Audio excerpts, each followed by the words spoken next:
नमस्कार मैत्रिणींनो, श्री स्वामी समर्थ. तर माझ्याकडे आला होता हा एक अर्जंट ब्लाऊज आणि हा कपडा फार म्हणजे चुरगळलेला होता. तर मी हिला आयर्न करून घेतलं, पेपर कटिंग करून, अस्तर कटिंग करून, मग त्यानंतर पीस कटिंग करून अशा प्रकारे कॅनव्हास घालून मी तो ब्लाऊज शिवला. आणि साडीला फॉलसुद्धा म्हणजे साडी ब्लाऊज दोन्हीसुद्धा आलं होतं. तर साडीला फॉल हा दोन्ही बाजून लावायचा होता हातानेच, कारण स्टोनची साडी होती.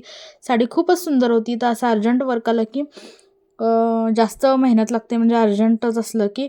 तर हा आला होता सकाळी. मग मी संध्याकाळी दुपारी अस्तर आणल्यानंतर मग संध्याकाळी ब्लाऊज कंप्लीट केला पूर्ण.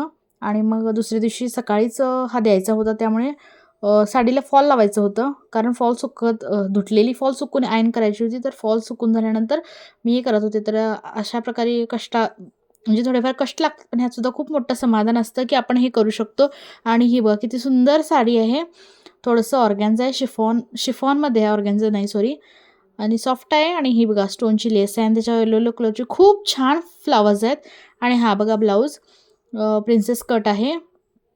आणि हे बघा तर इतकी 28 साईज आहे ह्या. आणि असा हा ब्लाऊज आहे, बॅकनेक. आणि ह्याला असं एक बो तयार केलेला आहे, खूप सुंदर. आणि फिनिशिंगसुद्धा खूप सुंदर आहे.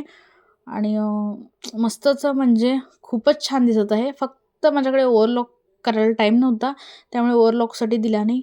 अदरवाईज ब्लाऊज खूप छान झालेला आहे आणि कस्टमरांनासुद्धा नक्कीच आवडेल. तर अशाच प्रकारे मी मेहनतीनं माझं म्हणजे वेळेत काम पूर्ण करत आहे.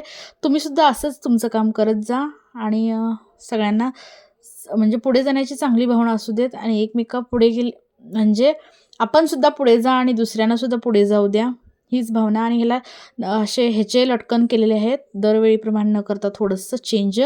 कारण मग ते बो एक वेगळं दिसत नाही, म्हणजे थोडंसं वेगळेपण येण्यासाठी असं बनवलेलं आहे.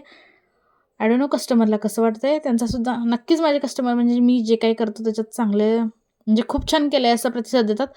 आणि तुम्हालासुद्धा असेच छान कस्टमर मिळू देत. आणि हे बघा किती छान लूक येत आहे ह्याचं. खूपच सुंदर झाला आहे ब्लाऊज. आणि हा जितका बघताना क्यूट वाटत आहे त्याच्यापेक्षा हातात मला खूप आवडत आहे आणि झालेलं आहे माझं वगडन. आणि हा बघा 12:15 झाले. त्याच्याबरोबर मी अनेक पिंक कलरची साडी होती, ज्याच्या इथं म्हणजे कपडे पडलेले दिसत आहेत बघा. तीसुद्धा साडी फॉल लावली. त्याचा शूट केला नाही, कारण ते गेलं, अर्जंट होतं, त्याला इतका टाईम नाही भेटला की मला ते शूट करता येईल. त्यानंतर हा पुन्हा सगळा पसारा. म्हणजे इतरांना काय वाटत असेल फक्त कपडे शिवतात लोकं, पण नाही, ह्याच्यातसुद्धा एखादा कपडा किंवा एखादा ब्लाऊज शिवण्यामध्ये खूप मेहनत असते. आपलं घरातलं सगळं मॅनेज करता करता करावं लागतं. इवन दुकान जरी आपलं असलं, शॉप जरी असलं आणि दुकानामध्येच जाऊन जरी करत असलो तर टाईम मॅनेजमेंट. पण दुकानाचं थोडंसं सेपरेट पडतं, कारण आपण थोडंसं बिझी असतो, लोक समजून घेतात. पण घरातून काम करणाऱ्यांना म्हणजे काय थोडं किंमत दिलं जात नाही, काय वाटते फ्री आहेत.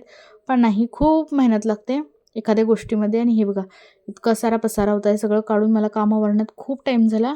आणि तर अशाच प्रकारे माझा दिवस गेला. श्री स्वामी समर्थ. बाय.